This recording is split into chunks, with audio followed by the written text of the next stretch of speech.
Prašau visų dėmesio, nes į areną bus įnešama olimpinė ugnis, kuri yra vienas svarbiausių ir žinomiausių olimpinių žaidynių simbolių, simbolizuojantis kilnius siekius, taiką, draugystę ir vienybę, kurios šią dieną mes jums ir linkime. Taigi garsiais plojimais sutikime krepšininką Joną ir jo komandą su olimpine ugnimi.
Olimpinė ugnis jau atkeliavo pas mus, taigi dabar norime pakviesti garbingą olimpinių žaidynių svečią, mokyklos direktorę Dianą Slepakovienę pasveikinti dalyvius.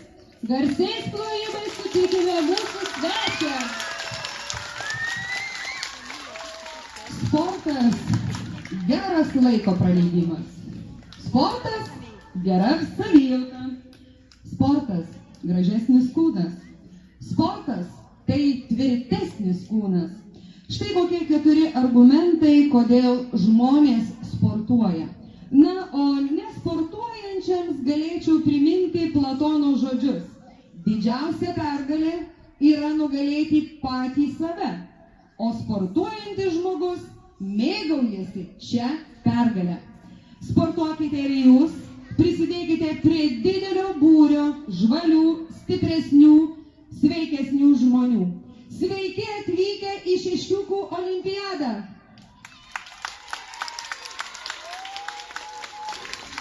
Na, o šią minutę garbingai bus įžiebta olimpiados ugnis.